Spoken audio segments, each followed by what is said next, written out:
Hey, what's up guys, Cam here, and today I'm coming at you from Chiang Mai here in Thailand. Quickly, if you haven't already, make sure you go to gamequarters.com and sign up for the email list, which is where I share a lot of different exclusive content only available through there. And make sure you also join us on the forum. Forum is where our community gets together to interact, share best tips, and to help each other meet other like-minded people. The forum lately has been buzzing, so shout out to all of you guys who are already on it, and if you're not, make sure you sign up and introduce yourself once you do. Today's video is about the sunk cost fallacy, which is a psychological principle causing you to continue to play games even though you don't want to. I first learned about this principle in a book called You Were Not So Smart by David McRaney, which is an awesome book and I definitely recommend you guys check it out. In the book, David talks about the sunk cost fallacy, which basically states that we think that we make rational decisions based on the future value of objects, investments, and experiences, when really our decisions are tainted by emotional investments we accumulate, and the more we invest in something, the harder it is to move on from it. And this directly applies to each of us as gamers, because not only have we spent a lot of time and energy playing different games, building characters, developing our skills, in many cases we've also bought a lot of different games, especially now because they're so cheap and they come in bundles. So when we go to quit, even though we want to quit, we recognize that what's that going to mean for our character? What's that going to mean for our skills? What about all these games I haven't played yet?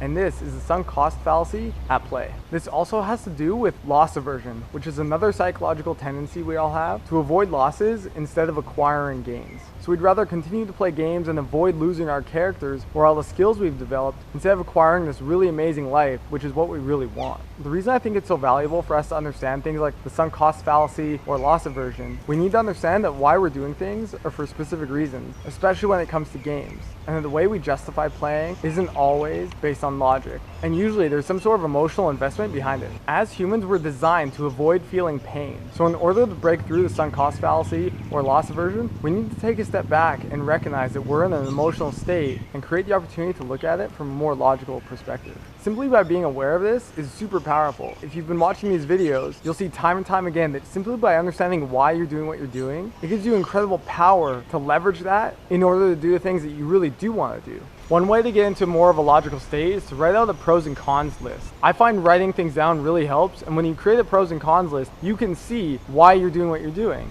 If the only reason you want to play the game is to feel better about the money you spent on it, you need to reevaluate your goals and what you're really trying to accomplish here. Remember, it's not just about quitting games, it's about closing a chapter in your life. And closing that chapter doesn't take away what it meant to you. Games meant something to you, and the quicker you recognize that and you accept it, and you also acknowledge that you're allowed to move on and create a new chapter in your life, the sooner you'll be able to actually do it. The sooner you'll stop justifying the reason why you want to play just because you have a bunch of games that you haven't finished yet. Okay, so one other way to break through the sunk cost fallacy is to delete your games or delete your characters. By doing that, you'll no longer have something to hold on to because all of that work that you put in has now been let go. And this goes a really far way to help you break through this point. So if you haven't done it already, I highly recommend it. And by doing this, it doesn't take away from the time you spent on it. It doesn't take away the skills you've developed. It doesn't take away what it meant to you. You're just recognizing that what you want now is different than what you wanted before. And you're taking action and you're committing and you're moving forward towards creating that for yourself. The misconception about the sunk cost fallacy is that it's a logical argument, when really it's an emotional investment you have. So you have to take a step back, get back into a logical headspace,